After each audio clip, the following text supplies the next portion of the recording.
Oran était le fondateur de la plus puissante équipe de rang S, mais ses amis l'ont exclu car sa magie de soutien n'est pas assez puissante. Assez bon comparé aux autres. Cependant, Oran n'a jamais été un mage et décide de retourner à sa véritable nature. Oran, animé par le talent et la passion du sabre, aspire à devenir le plus grand aventurier de tous les temps. Il erre sans but à travers. Il se retrouve seul dans un donjon. Lassé de son existence, il tombe sur un rat démoniaque, dégaine son épée, qui il ne l'a pas utilisée depuis ce qui semble être une éternité. Il tourne son visage vers le monstre et le tranche. D'un seul coup. Coup net. Il réalise qu'il a un peu perdu la main après ne pas avoir utilisé son épée depuis si longtemps. Cela attire l'attention d'autres rats du donjon qui se précipitent aussitôt sur Oran et tentent de l'attaquer. Ces créatures ne sont pas un combat contre le créateur du groupe du héros, mais qui est rapide lui aussi. Il tue les derniers rats qui sont entrés. À sa manière. Il regarde tous les noyaux éparpillés sur le sol du donjon et se dit qu'il n'est peut-être pas aussi hors de forme que. Il pensa d'abord, et peut-être y a-t-il encore un espoir pour lui en tant qu'épéiste solitaire. Avant qu'il puisse se retourner. Cependant, il se retrouve encerclé par un groupe de gobelins bien plus forts que les rats démoniaques. Et Oran le sait. Il décide de ne prendre aucun risque et utilise sa propre magie de soutien sur lui-même, augmentant sa force. Pendant un certain temps. Une courte durée, le rendant plus résistant et son épée plus dangereuse. Sur ce, les gobelins attaquèrent Oran. Mais il ne put rien faire. Il a affronté la vitesse et les compétences qu'il avait acquises après avoir fait partie d'une équipe de rang S. Il les a tous massacrés un par un. Tout en réfléchissant au fait qu'il n'a jamais vraiment essayé sa propre magie de soutien sur lui-même et réalise à quel point elle est surpuissante. Il sentait qu'il allait baisser sa garde après avoir éliminé toute la première vague. Mais avant qu'il ne puisse en profiter, alors qu'il reprenait son souffle, une seconde vague de gobelins l'attaqua de front, sachant que son enchantement de soutien allait bientôt se dissiper. Il se jette tête la première et tranche tous les gobelins qui se dressent sur son chemin, allant même jusqu'à en poursuivre un à la fin pour l'envoyer valser. Il l'envoie en enfer. Son enchantement défensif se dissipe alors, et il réalise que son sort ne fonctionne que pendant 3 secondes. Minute de combat, ce qui signifie qu'il doit faire attention à quand et comment il l'utilise. Juste à ce moment. Là, la troisième vague de ces gobelins sans fin pénètrent dans le donjon et se précipitent sur Oran à toute vitesse, visant à le tuer. Mais Oran. Il parvient à les dominer une fois de plus et commence à les tuer un par un. Il réalise bientôt que son enchantement est lié à. Pour en finir, il utilise une dernière fois le sort vers la fin pour poursuivre son assaut et éliminer les derniers ennemis. Gobelins de la Horde. Alors qu'il voit la vie quitter les yeux du dernier gobelin. Le souvenir de la soirée reste vivace. Cela le hante. Il se souvient à nouveau du moment où Oliver est entré dans son bureau avec Anne et Durk. Et lui a dit sans détour qu'ils vont l'exclure du groupe du héros. Oran était sous le choc et tentait de comprendre ce qui se passait. Il se tourna vers Oliver, lui demandant de quoi il parlait. Ils étaient censés être meilleurs amis, mais Oliver restait froid et calculé, lui disant que le fait d'être un ami du même village ne cache pas qu'il est le membre le plus inutile de l'équipe. Anne et Durk renchérissent, affirmant qu'il ne fait que les ralentir, les freinant et les empêchant d'atteindre la grandeur. La vie d'Oran défile devant ses yeux tandis qu'il tente de. Comment comprendre cette situation surréaliste? Comment son meilleur ami peut-il décider de l'exclure de la fête à laquelle il est allé? Créer un groupe qui est devenu célèbre sous le nom de groupe du héros en raison de la rapidité avec laquelle ils ont gravi les donjons et elle est rapidement devenue l'une des meilleures fêtes du pays.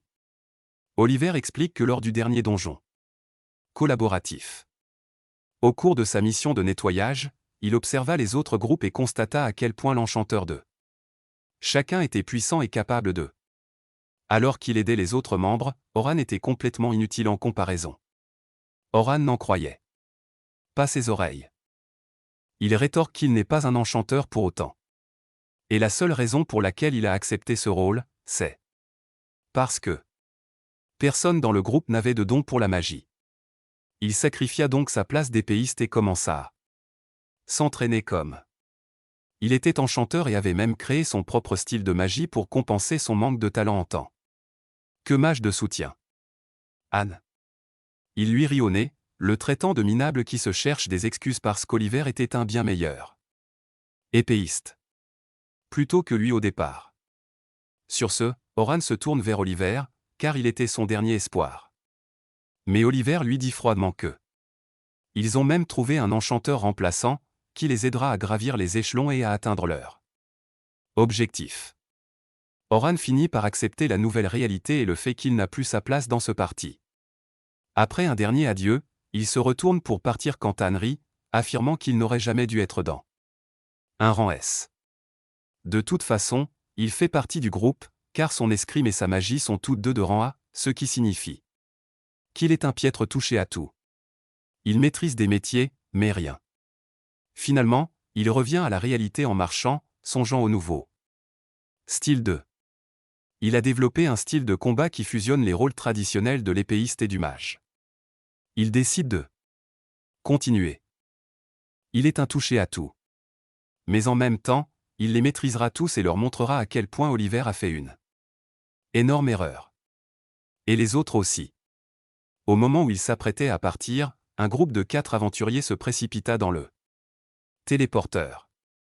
Tous essoufflés, ils furent interpellés par leur chef qui leur demanda s'ils allaient bien, car ils ne s'attendaient pas à voir autant d'orques. Immédiatement, l'un des membres prend la parole, affirmant qu'ils ont abandonné la fille. Le chef prétend avoir pris la bonne décision, comme s'ils avaient essayé. S'ils avaient aidé la fille, ils seraient tous morts. Et puis, de toute façon, elle venait tout juste de rejoindre leur groupe. Donc, évidemment, Oran privilégiait son ami plus âgé. La blessure de l'abandon de son propre parti était encore trop vive. Alors, Oran se tourne vers lui. Il s'adresse aux hommes et leur dit qu'il déteste les gens comme eux. L'un d'eux affirme qu'il n'aurait rien pu faire pour l'aider. L'un d'eux tente d'attaquer Oran, mais il est maîtrisé et jeté à terre tandis qu'Oran leur explique la situation. De la fermer et de s'enfuir. Sur ce, il se tourne vers le chef et lui demande avec colère où diable est-il allé. Il abandonne la jeune fille à son sort et se précipite dans cette direction pour la sauver. Il la retrouve au fond d'une grotte où elle se trouvait. Complètement acculée face à ce qui semblait être une armée d'orques, elle reculait sans cesse contre le mur, les larmes aux yeux, et utilisa son bouclier défensif tandis que les orques avançaient. Son bouclier ne put cependant pas rester levé longtemps, car dès que l'ORC ils avaient réussi à percer le bouclier et étaient sur le point de l'achever, quand Oran est intervenu et a utilisé sa magie du vent pour la repousser. Ils revinrent. La jeune fille était sous le choc et hébétée. Mais Oran n'hésita pas un instant, il dégaina son épée et s'enfuit. Aux orques. Le premier ORC, épuisé, le roua de coups jusqu'à le faire tomber au sol. Mais Oran parvint à bloquer l'attaque sans difficulté. Grâce à sa propre magie de soutien, il taillada les orques comme s'ils étaient faits de beurre. La jeune fille resta là, perplexe, se demandant si Oran était un épéiste ou un mage, tandis qu'il utilisait sa magie de renforcement pour. Il aiguisa sa lame avant de se ruer sur les orques, tranchant leurs armes et leurs corps. Il réalise que les autres avaient raison, car il n'aurait jamais pu gérer autant d'orques à la fois. Mais lui, il aurait. Il préférait mourir plutôt que d'abandonner un membre du groupe. Sur cette pensée, il trancha la tête. Des dizaines de monstres à la fois. Tandis que la jeune fille, fascinée, se demandait qui était cet homme, Oran poursuivit son carnage. Et d'une seconde salve. Malgré les nombreuses attaques, il parvint à anéantir tous les orques présents dans la grotte, ne laissant derrière lui que leurs cadavres et leurs noyaux luisants. Il se tourne alors vers la rousse au fond de la grotte, mais la trouve allongée sur le sol. L'adrénaline retombe. Au coucher du soleil, ils sortent du cachot et la rousse se présente. Elle se fait passer pour Sophia avant de l'inviter à dîner en guise de remerciement pour lui avoir sauvé la vie.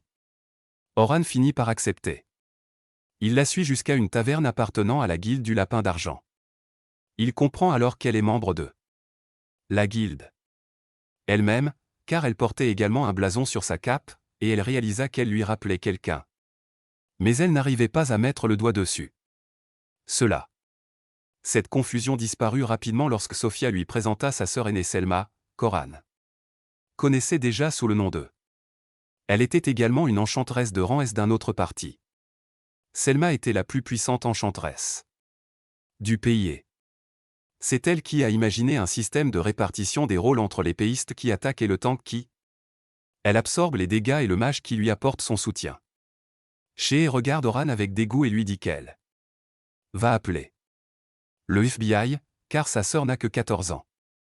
Oran lui dit immédiatement que son nom ne figure pas dans les dossiers. Epstein, donc elle. Selma peut se détendre pendant que Sophia raconte à sa sœur qu'Oran lui a sauvé la vie. Selma se calme. Un peu après cela, elle gronde sa sœur pour être allée seule dans un donjon sans la prévenir. Elles se mettent bientôt à discuter. Et Oran. Il explique à Selma qu'il a été renvoyé du groupe du héros et qu'il est donc plus ou moins un vagabond à présent. Il voit les yeux de Selma pétiller et se demande si elle envisage de le recruter dans son parti. Avant que cela ne puisse se produire, il dit à Selma qu'il n'a pas l'intention de rejoindre un quelconque parti dans un avenir proche. Elle lui dit de ne pas se flatter et lui demande s'il est intéressé par un emploi. Cela surprend Oran, qui obtient.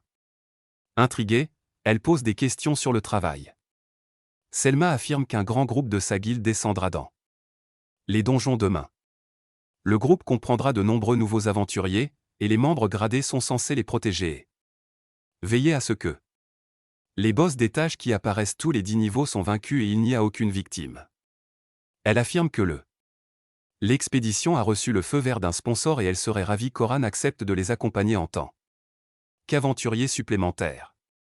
Elle dit aussi à Oran qu'elle respecte beaucoup ses compétences et sa force, sinon elle ne lui aurait pas posé cette question de lui. Cela le blesse profondément car la raison pour laquelle il a été exclu de son parti au départ était justement à cause de son parti. Les membres ont été impressionnés par Selma elle-même lorsqu'elle a présenté ses tours de magie et c'est pourquoi ils ont décidé qu'ils avaient besoin d'eux. Un meilleur mage pour leur groupe également. Oran décide d'accepter, mais à condition de ne descendre qu'à. Il sera envoyé dans le donjon en tant qu'épéiste, puisqu'il n'est plus mage. Selma est un peu inquiète, mais décide de recruter. Il est plus important car il reprendra très probablement son rôle principal de mage lorsque la situation se dégradera. Après le dîner, Oran décide de se rendre dans une des boutiques pour s'équiper, et le vieil homme le salue immédiatement. Comme un vieux ami. Le vieil homme avait été l'armurier d'Oran depuis le tout début, quand Oran n'était encore personne, et le cœur lourd, Oran révèle qu'il ne pourra plus faire de publicité pour lui car il n'en fait plus partie. Au sein du groupe du héros, il affirme que désormais, plus personne ne se souciera des armes qu'il utilise ni de l'endroit où il se procure son armure. Et s'excuse auprès du vieil homme de l'avoir déçu. Le vieil homme se contente de sourire et de le remercier pour tout qu'il a fait jusqu'à présent, affirmant que les gens l'écouteront toujours car il est une personne vraiment gentille. Qui est? Il est fort et trouvera le moyen de revenir au sommet. À sa grande surprise, une larme lui monte aux yeux. Lorsqu'il réalise que quelqu'un compte encore sur lui et il décide de tout donner et de se reconstruire à partir de zéro. Le matin, Oran accompagne Sophia à la rencontre de Vince, le chef du clan du Lapin d'Argent. Ce dernier accueille Oran. Oran se présente à leur bâtiment de clan. Il répond que c'est un honneur pour lui de rencontrer le chef de un clan aussi puissant que les Lapins d'Argent. Vince sourit, affirmant qu'il n'a pas besoin d'être aussi sur les nerfs. Ils sont tous deux égaux. Vince affirme être parfaitement au courant des réalisations d'Oran et savoir qu'il en était l'un des principaux acteurs. Les raisons du succès du groupe du héros. Il estime qu'il devrait laisser de côté les politesses et se concentrer sur. Ils essaient de deviner ce que l'autre personne pense réellement. Ils devraient concentrer leur esprit sur la tâche à accomplir. C'est une expédition pédagogique. Vince se tourne vers Selma pour avoir des explications, et elle commence par mentionner ils parcourront le donjon du 1er au 51e étage en seulement 3 misérables minutes. Jour. Elle affirme qu'ils s'arrêteront au niveau 21 le premier jour et reprendront leur route le deuxième jour. Jusqu'au 36e étage et enfin, le troisième jour, ils visent à conquérir le 51e étage. Tout en expliquant tout cela, elle se souvient de la conversation qu'elle a eue la veille avec Vince, lorsqu'elle lui a parlé pour la première fois d'eux. Le fait qu'Oran ait été exclu du groupe du héros a immédiatement provoqué la colère de Vince, qui a aussitôt affirmé que c'était le groupe du héros qui avait pris cette décision. La plus grosse erreur de leur vie. Sans Oran qui gère tout à la perfection, ils ne seront pas aussi forts qu'ils l'étaient auparavant. Selma approuva cette évaluation, affirmant que sa magie de soutien les avait menés à un très haut niveau. À un niveau qui leur aurait été impossible sans son aide. Elle sait qu'à l'échelle brute, le soutien d'Oran est inestimable. Sa magie n'est pas aussi puissante que celle de certains mages de soutien de rang S, mais il compense cela par sa vitesse d'incantation, qui est au moins 4 fois plus rapide qu'elle. Elle se souvient du combat, affirmant qu'il utilisait plusieurs d'eux. Il avait également ses propres sorts originaux. Et plus encore, sa capacité à comprendre la situation et à y réagir. Ses décisions judicieuses sont pratiquement inégalées. Sans lui, les héros. Le parti ne pourra pas retenir leur position dominante, ce qui signifie que les lapins argentés peuvent fondre sur eux et s'emparer d'eux. L'avantage pour devenir les plus forts. Une fête à la campagne. Tout cela laissait Vince un peu perplexe, car il ne comprenait pas pourquoi une personne incroyablement talentueuse se retrouverait à une telle fête. L'enchanteur accepte de participer à un raid commun dans un donjon où il a peu à gagner. Selma répond que la plupart du temps, les mages de soutien ne reçoivent pas la reconnaissance qu'ils méritent. Et oui, elle est célèbre, mais c'est uniquement grâce à son talent. Leurs mouvements étaient suffisamment spectaculaires pour attirer leur attention. Tandis que les mages véritablement puissants restent dans l'ombre, sans aucune renommée.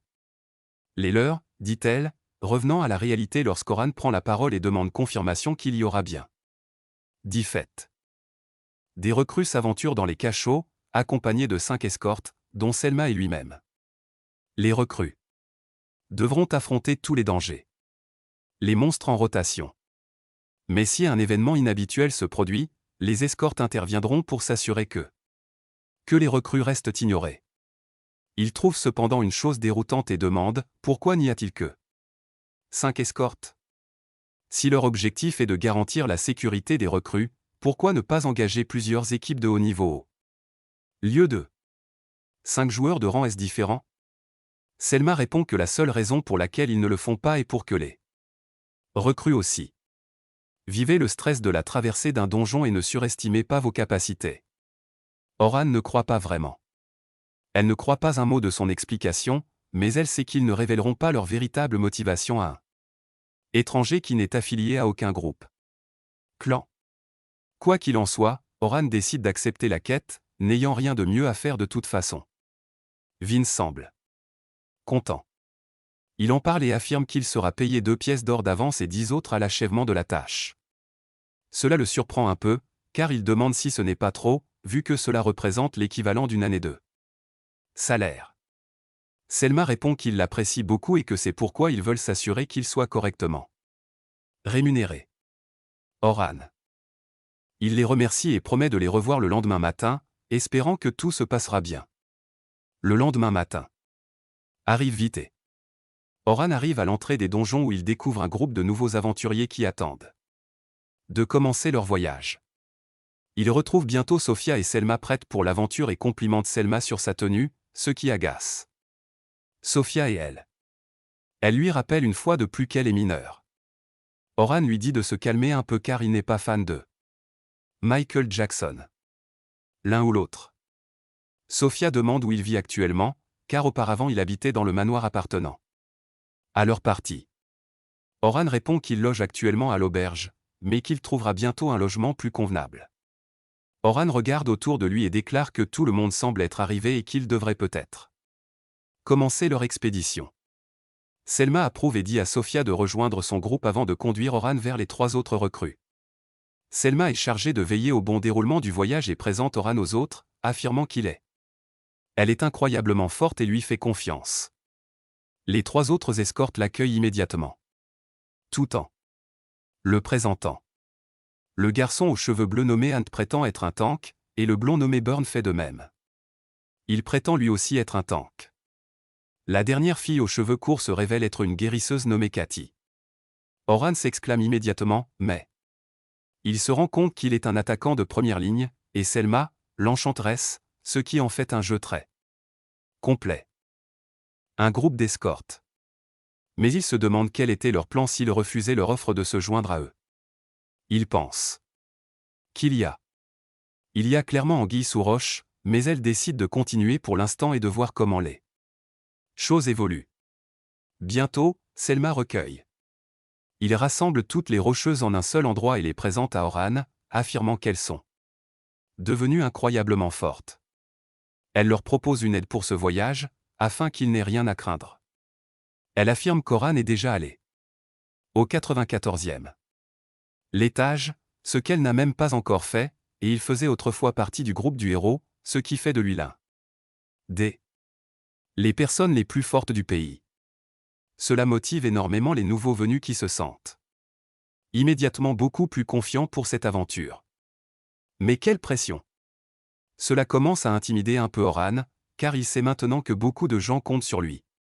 Ceci étant dit, elle ordonne aux escortes restantes de prendre en charge leurs groupes respectifs tandis qu'elle explique à Oran que il va diriger le 10e parti, qui est le plus prometteur de tous. Et elle croit qu'avec les bons conseils, ils peuvent facilement gérer même les donjons de niveau intermédiaire. Cela est encore une fois un peu déroutant pour Oran se demande pourquoi elle lui aurait confié le rôle principal, à lui qui est censé être un étranger.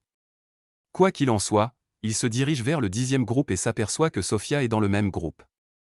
Il demande si quelqu'un dans leur groupe est en retard car il ne peut voir que 3 personnes, mais un garçon blond nommé Logan affirme que seuls les 3.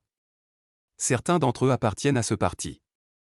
C'est un peu inhabituel, car un parti composé de 3 hommes est plutôt rare. Mais le Blondie répond qu'ils ne sont que 3 à la fête, car personne ne peut les suivre de toute façon. Il prétend être le chef du parti, affirmant qu'il est un enchanteur qui va devenir encore meilleur que Selma elle-même.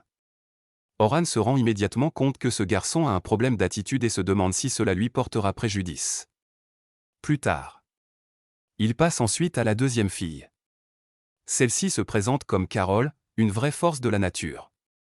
Oran remarque qu'elle ne semble pas porter d'armure.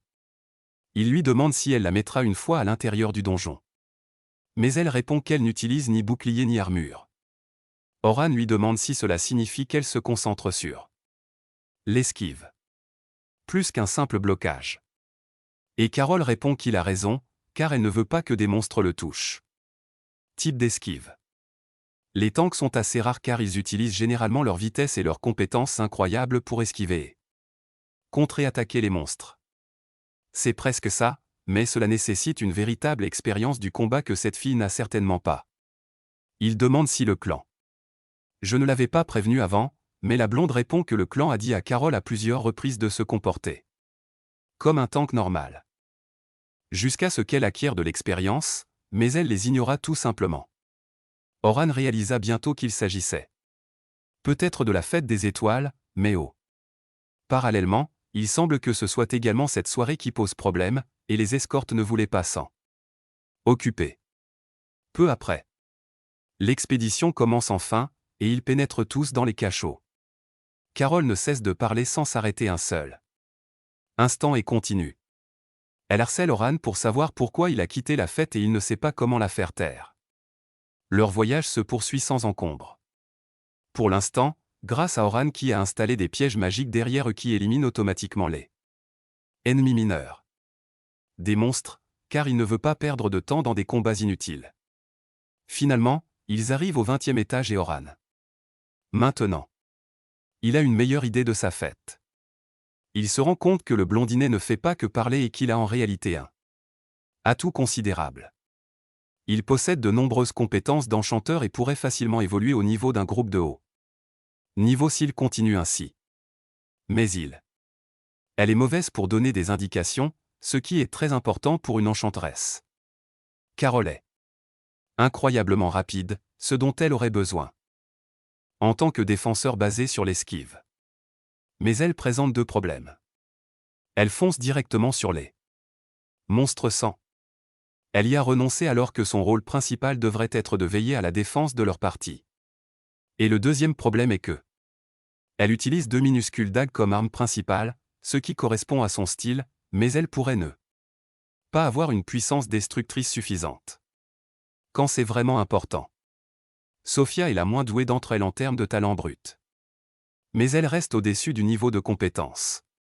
Elle a le niveau d'une parfaite débutante et ne présente aucun défaut majeur, ce qui fait d'elle la personne la plus complète du groupe. Au bout de la grotte, les escortes parviennent à vaincre le boss du niveau 20, ce qui leur permet de passer à l'étape suivante. Le 21e étage, qui était leur objectif pour le premier jour. Après avoir enregistré leur carte d'identité comme preuve de leur présence, ils sortirent pour la nuit afin de se reposer et repartir le lendemain matin. Mais quand Oran se réveilla le lendemain, il est anéanti de découvrir un journal. Et en première page, sa photo est affichée à la vue de tous. Le groupe du héros annonce officiellement avoir renvoyé Oran et engagé un nouvel enchanteur à sa place. Cette nouvelle fait l'effet d'une bombe. Cela le rendait plus difficile qu'il ne l'avait imaginé, mais il n'y pouvait rien. Alors, il sort pour rencontrer tout le monde. D'autres, au cachot, se demandaient si les nouvelles recrues se comporteraient différemment après avoir lu le titre du jour. En chemin, il est cependant arrêté par une jeune fille aux cheveux bleus qui se révèle être Luna, la guérisseuse du groupe de héros. Il se souvient que même durant ces derniers jours, alors que tous les autres se comportaient froidement envers lui, Luna souriait toujours. Il était là pour lui et prêt à l'aider. Le jour où il a été mis à la porte, elle était sortie faire une course. Autrement, cela n'aurait pas été le cas. Il était si facile pour les autres de l'exclure du groupe. Luna saisit aussitôt les mains d'Oran et le supplie de revenir. Elle affirme qu'elle trouvera un moyen de faire comprendre aux partis à quel point ils ont besoin de lui. Elle évoque leur promesse de vider le grand donjon ensemble ne fait que l'énerver davantage, car il déclare que la promesse a été faite par les trois. De tous ensemble, y compris Oliver, et c'est lui qui l'a mis à la porte de la fête. Le cœur blessé, il se tourne. Il fait demi-tour et dit à Luna qu'il ne remettra plus jamais les pieds à cette fête, puis il se dirige vers le entrée du donjon. En chemin, Oran repense à son exclusion du groupe des héros. Et c'est ce que le journal l'a clairement mentionné aujourd'hui, ce qui signifie que toutes les nouvelles recrues sont probablement perplexes quant à ce qu'elles doivent penser de lui. Plus maintenant, surtout après tout ce que Selma avait fait de lui en le présentant comme membre du groupe des héros, mais la vérité a fini par éclater. Il s'écrase au sol. Il arrive bientôt à l'entrée du donjon où il trouve toutes les recrues qui attendent d'entrer. Mais tout le monde? L'atmosphère a complètement changé, ce qui signifie clairement que chaque personne ici présente a déjà vu le journal d'aujourd'hui. Les nouveaux venus discutent entre eux du fait qu'Oran ne fait plus partie du groupe des héros. Pendant ce temps, Logan réfléchit à les choses auraient été différentes si Oran avait quitté le parti de son propre chef. Mais le fait que le papier il est clairement indiqué qu'Oran a été exclu du groupe des héros parce qu'il était trop faible, ce qui change complètement la donne. Oran. Il tente de saluer les nouvelles recrues, mais leurs réactions sont mitigées. Il comprend alors qu'il n'est pas aussi bien accueilli ici. Comme hier encore, à cause de quelques titres de journaux stupides. C'est alors que Selma arrive avec sa tante Burn et Cathy, et s'excuse immédiatement auprès d'Oran pour avoir causé un malentendu, car c'était elle qui était la seule à le faire. Qui a en quelque sorte insisté sur le fait qu'il avait fait partie du groupe du héros pour mettre les nouvelles recrues à l'aise. Oran le raconte immédiatement. Elle a fait comprendre que ce n'était pas de sa faute et qu'elle devait garder la tête haute comme toujours et mener le parti vers la victoire. Dans les donjons pendant qu'il apporte son soutien. Tante, Burn et Cathy interviennent en affirmant que le problème n'a aucune importance entre Oran et le groupe de héros. Il n'en reste pas moins qu'Oran est l'une des très rares personnes vivantes dans ce monde qui sont allés jusqu'au 94e étage et ont survécu pour le raconter. Cela soulage quelque peu Oran de la surveillance constante et il se dirige vers sa fête où Sophia et Carol lui souhaitent chaleureusement le bonjour. Mais Logan semble être un peu hésitant, il ne sait pas exactement comment se comporter avec Oran. Oran décide alors de briser la glace lui-même. Il demande à ses invités s'ils ont vu le journal aujourd'hui. Sophia et Carol répondent toutes deux qu'elles l'ont vu. Logan lit ce journal, mais il ne vaut pas la peine d'être lu car il est rempli de mensonges. Logan, en revanche, n'est pas abonné à Fox News, donc il est habitué à entendre la vérité. Il demande à Oran si le journal a dit la vérité. Oran répond que techniquement, le journal dit vrai puisqu'il a bien été exclu du parti pour cause de faiblesse. Selon aux autres membres du parti, il présente ses excuses pour ne pas les avoir informés dès le départ, affirmant que il n'est pas vraiment le héros que tout le monde attend. Sophia, exaspérée, réplique qu'il ne l'est pas. Dire la vérité, affirmant qu'il est super fort car elle l'a vu affronter seule une immense horde d'orques. Il les a vaincus sans même transpirer. Oran la remercie de croire en lui et l'annonce au reste du groupe. Même s'il ne fait plus partie du groupe des héros, il est encore suffisamment compétent pour les aider facilement à atteindre leurs objectifs. Il se rend au 51e étage et leur demande de croire en lui. Les filles semblent s'en contenter. Mais Logan semble déçu. Car il se sent trahi. Il pénètre bientôt dans les cachots et ce jour-là, les recrues sont censées partir du 21e au 35e étage.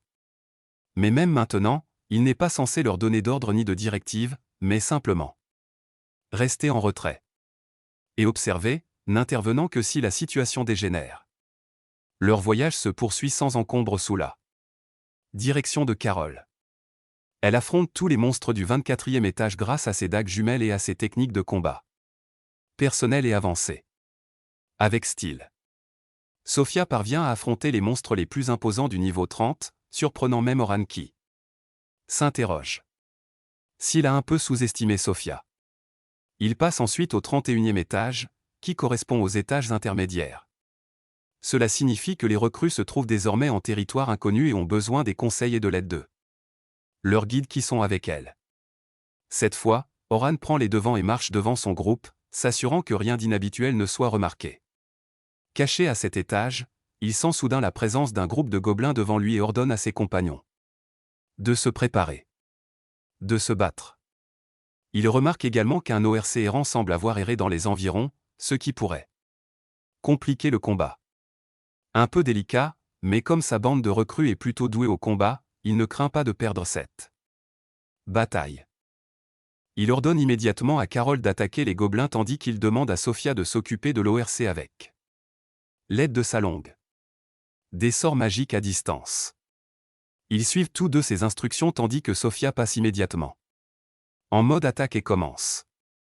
Oran se lance alors dans un combat contre les gobelins, tandis que Sophia se prépare à en affronter un. Il se tourne ensuite vers Logan et lui dit. Il lui demande d'utiliser sa magie de soutien. Mais avant même qu'Ol ne parvienne à maîtriser sa phrase, Logan crée déjà une multitude de sorts. Logan tourne en rond et commence à lancer des sorts d'agilité sur Carol pour l'aider à prendre l'avantage sur les gobelins.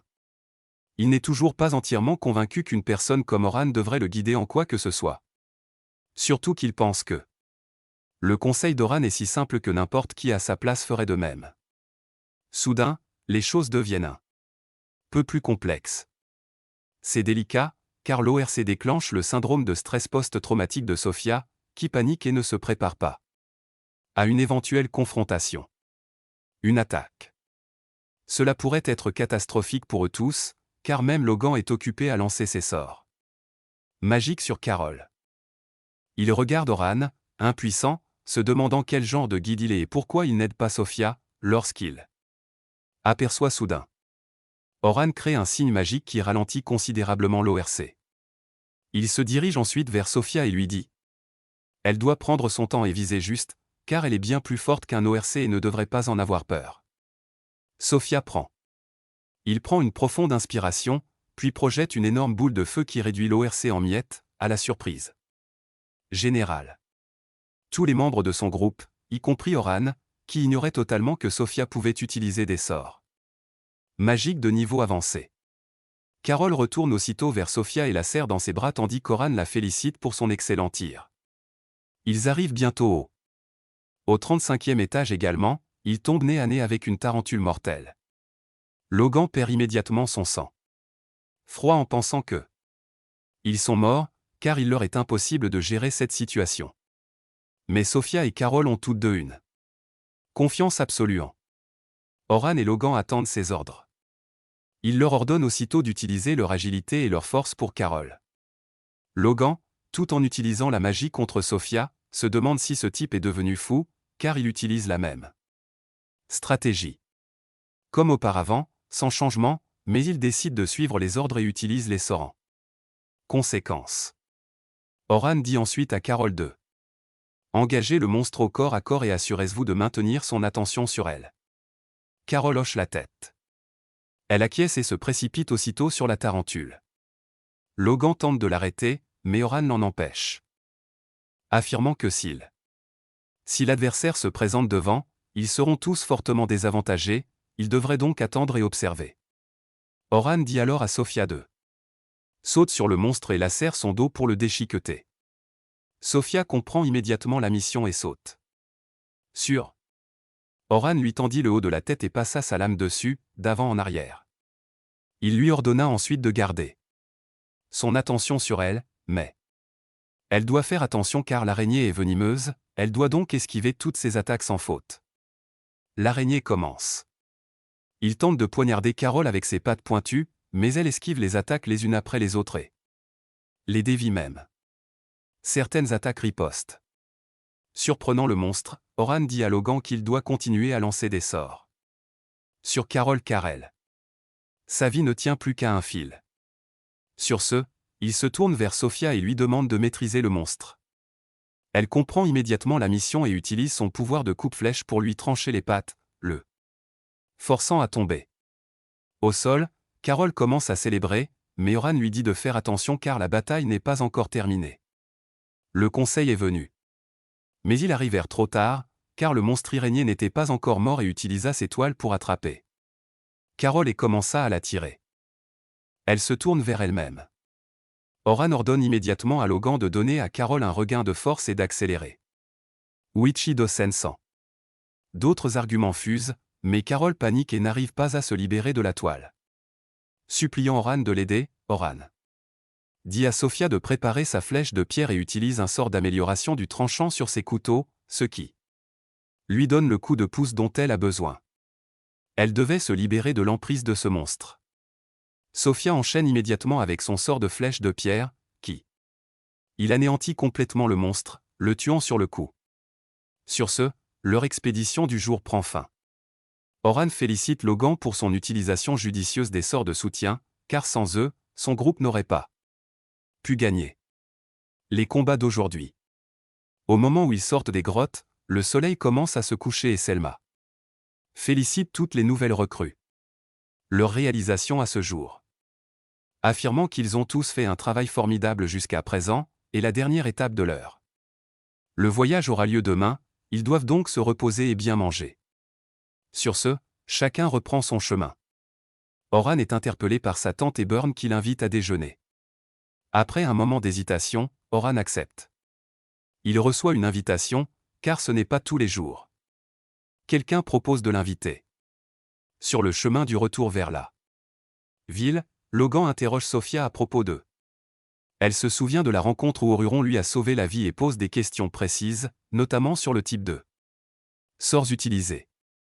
Sophia essaie de se souvenir et répond qu'il a d'abord utilisé une rafale de vent, puis de la magie pour renforcer son pouvoir.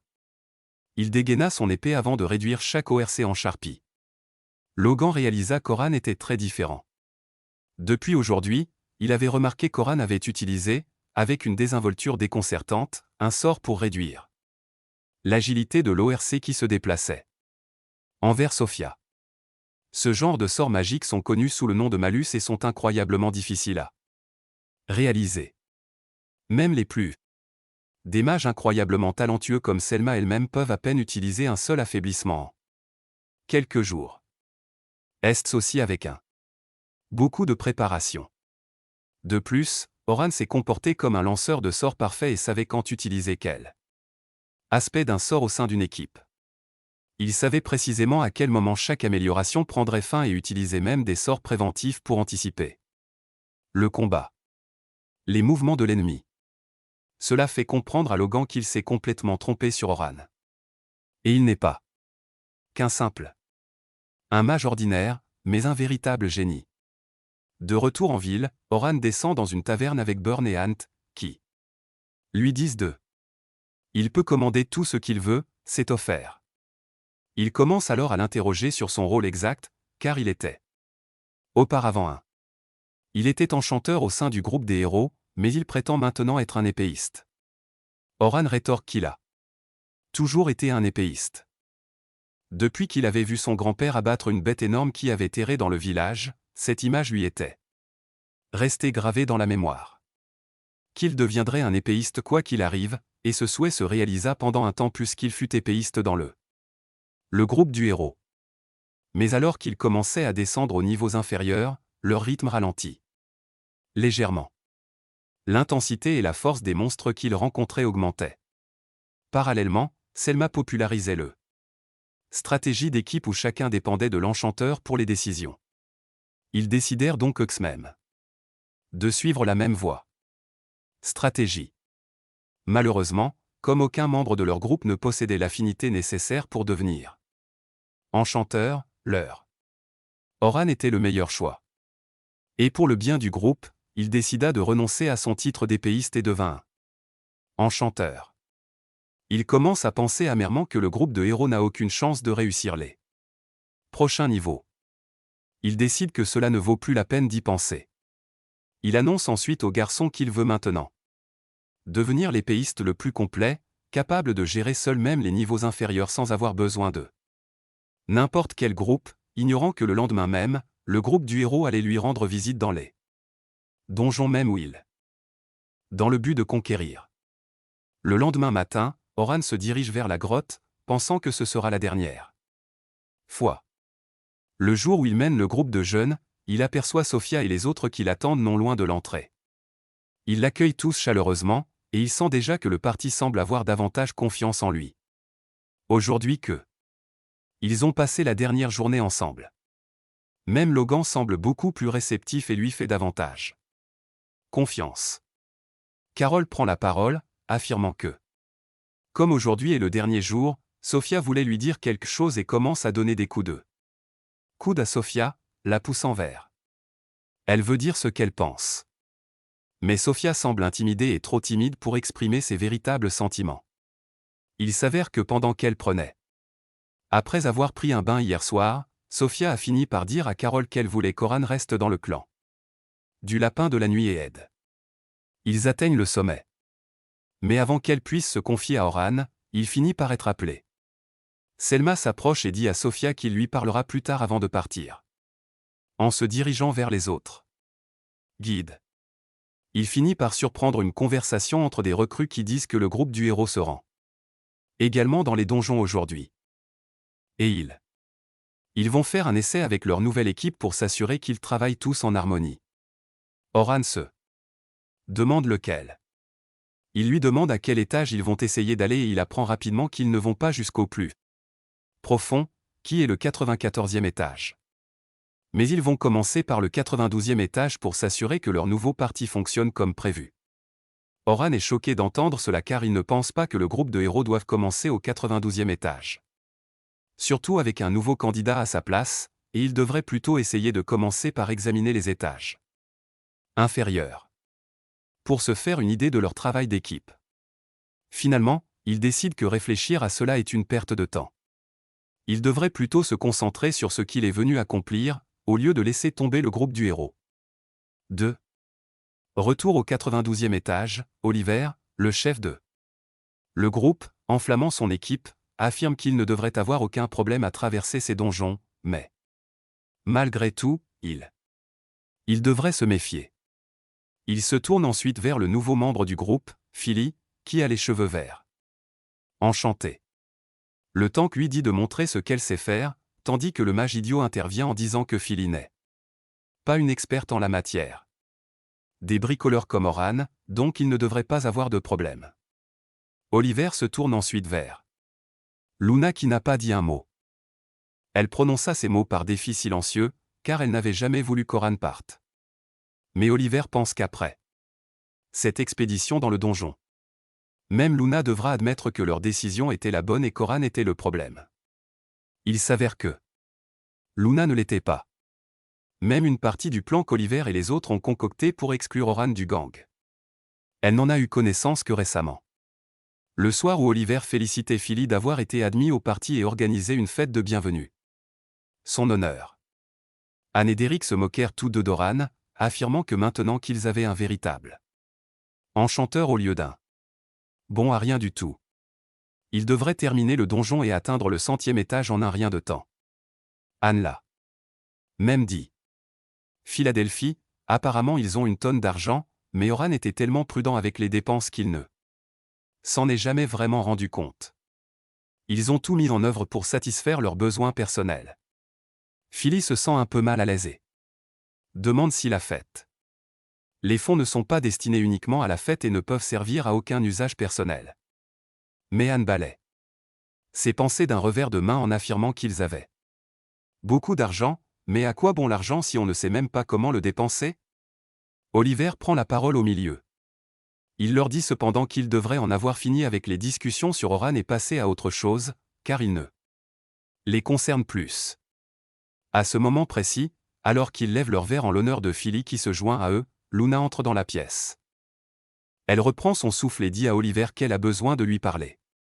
Soudain, elle remarque Philly, qu'elle ne connaît même pas. Elle aborde ce point et demande à Oliver s'ils peuvent parler en privé. Oliver lui répond qu'ils peuvent et doivent parler immédiatement. Ici, devant tout le monde. Luna n'a donc pas le choix et leur annonce qu'elle vient d'apprendre qu'Oran part raid avec les lapins argentés de la nuit et se demande comment cela est possible. Dererick et Anne sont tous deux perplexes, et Anne demande comment pourra-il rejoindre les lapins d'argent de la nuit dans les 3 jours, même s'ils lui ont dit à quel point il était faible? Dererick affirme que il doit encore brandir fièrement son insigne de rang S, qu'il doit à ce parti, et c'est comme ça qu'il a obtenu le poste. Luna est perplexe, elle demande de quoi il parle, quand Oliver lui dit de se calmer et d'écouter. Avant qu'il ne puisse. Anne intervient alors dans la conversation et annonce à Luna que ce bon à rien d'Oran est parti.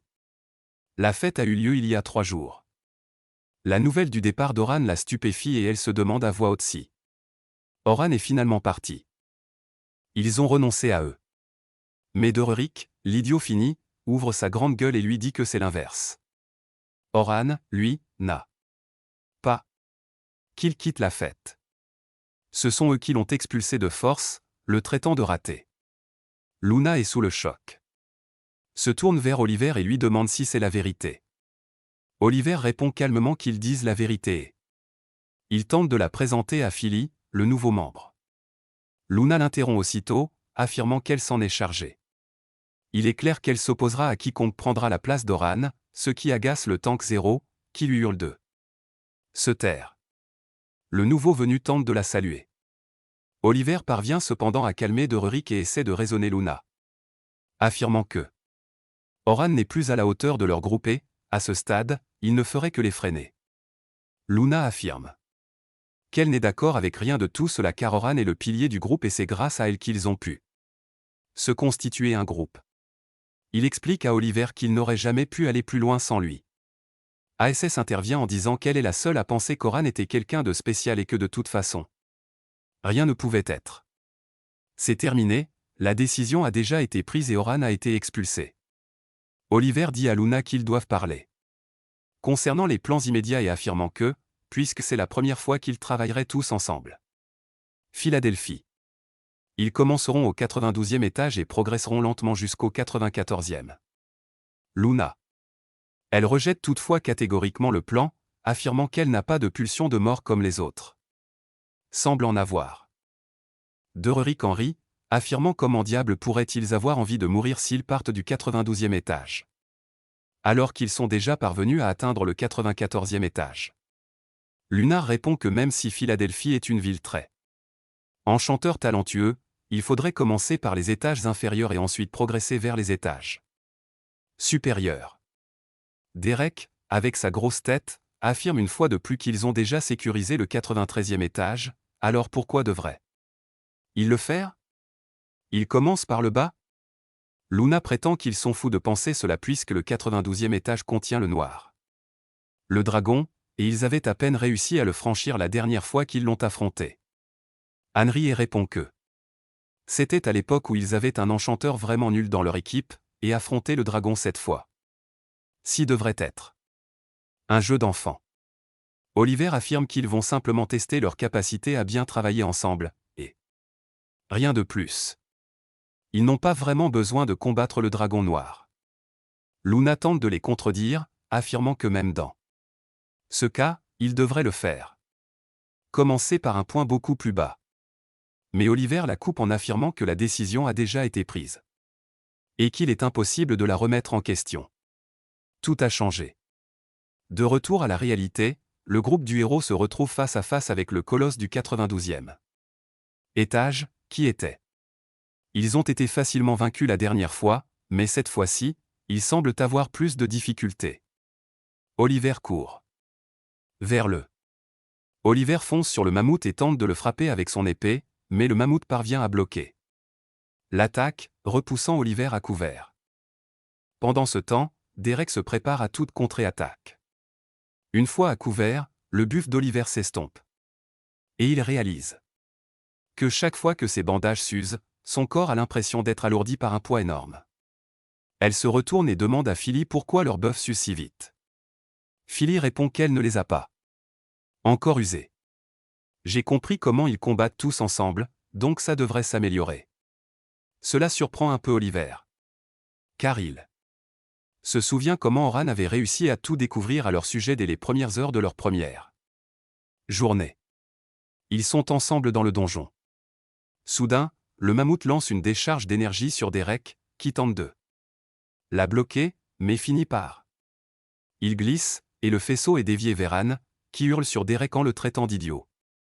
Même Derek se demande pourquoi les parades ne sont pas aussi efficaces, car cette puissante explosion aurait dû être facile à bloquer pour lui. Anne décide d'intervenir.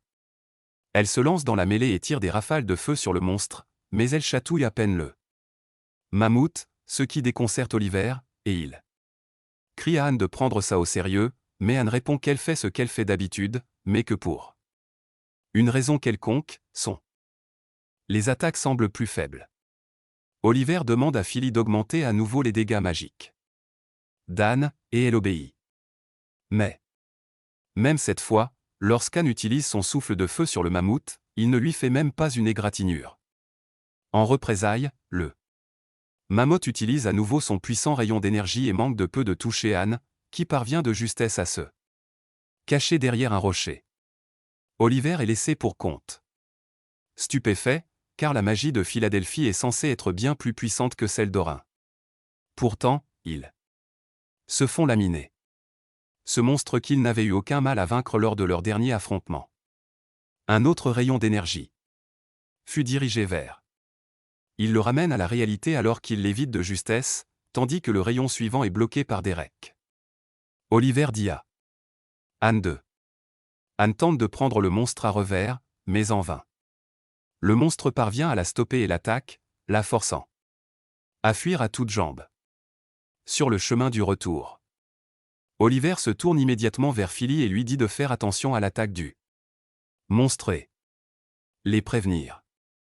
Philly répond qu'il lui est impossible de faire cela tout en faisant tout le reste, mais Oliver. Elle lui explique que le rôle d'un enchanteur est de surveiller le déroulement de la bataille. Anne lui rétorque, prétendant qu'elle est complètement inutile et qu'il n'aurait jamais dû l'emmener au groupe. Oliver réalise qu'aucun des. Il semble aussi fort qu'avant, et il n'est même pas capable de déployer toute la puissance de son épée. En théorie, la magie de Philadelphie devrait leur donner un énorme coup de pouce. Alors, qu'est-ce qui cloche exactement? avant même qu'ils puissent décider. Que faire ensuite? Le dragon noir émerge des profondeurs des donjons et se met à voler vers eux. Luna. Il se met à transpirer de peur et hurle qu'ils doivent quitter cet endroit au plus vite. Le dragon descend. Il s'abattit sur le sol, écrasant le mammouth sous lui sans le moindre problème. Oliver, sous le choc, se demanda pourquoi diable. Le dragon noir sort de sa cachette, et cela ne devrait pas arriver. Mais il refuse toujours de partir, prétendant qu'ils l'ont déjà vaincu une fois et ils recommenceront. Dererik se met immédiatement en position pour bloquer ça. Boule de feu. Attaque, mais à sa grande surprise, il est loin d'être aussi fort et est immédiatement repoussé et essaie d'utiliser son attaque. Boule de feu. Mais même après s'être caché derrière un rocher, elle est touchée et perd connaissance. Luna le dit immédiatement à Oliver qu'ils doivent s'échapper. Mais Oliver dit simplement à Philly de la renforcer, puis charge l'attaque de Strange contre la boule de feu du dragon et ses attaques simultanées. Il parvient à peine à se défendre tandis qu'il est repoussé par la force du dragon. Une onde de choc. Il tombe à genoux, confus et hébété, ne sachant que faire. Luna le rassemble rapidement et lui explique qu'ils doivent utiliser un cristal de téléportation d'urgence, sinon ils mourront ici. Philly affirme cependant que le téléporteur d'urgence les enverra directement dans la salle d'un boss de rang inférieur et il faudrait lutter contre cela. Mais Luna affirme qu'ils n'ont pas d'autres options. Oliver s'y oppose et rassemble le reste de son équipe et ouvre le portail pour s'échapper.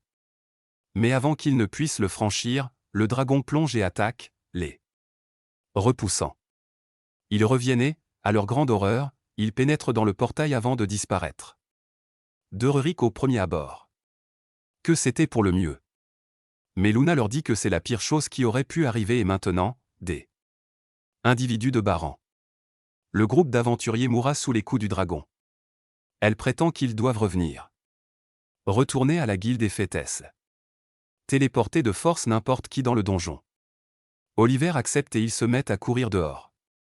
C'est alors que Luna leur dit que la raison pour laquelle ils se sentaient si faibles était qu'Oran avait développé des sorts originaux qui augmentaient la puissance de n'importe laquelle de ses attaques magiques et multipliée par 50. Philly est stupéfait, car même Selma n'avait pu l'augmenter que d'un facteur 10. Mais Luna leur explique que c'est la vérité et que c'est pour cela qu'ils se croyaient trop forts. En réalité, ils ne le sont que. Ils sont forts s'ils sont avec Oran. Sinon, ce ne sont qu'une bande d'aventuriers médiocres. Oliver? Cependant, ils refusent de le croire et jurent de tuer le dragon sans Oran. Ils courent tous vers la maison de la guilde, espérant que le dragon n'ait pas encore fait de victime. Mais c'est là que la vidéo s'arrête. N'oubliez pas de liker et de vous abonner à la chaîne. Merci d'avoir regardé et à la prochaine.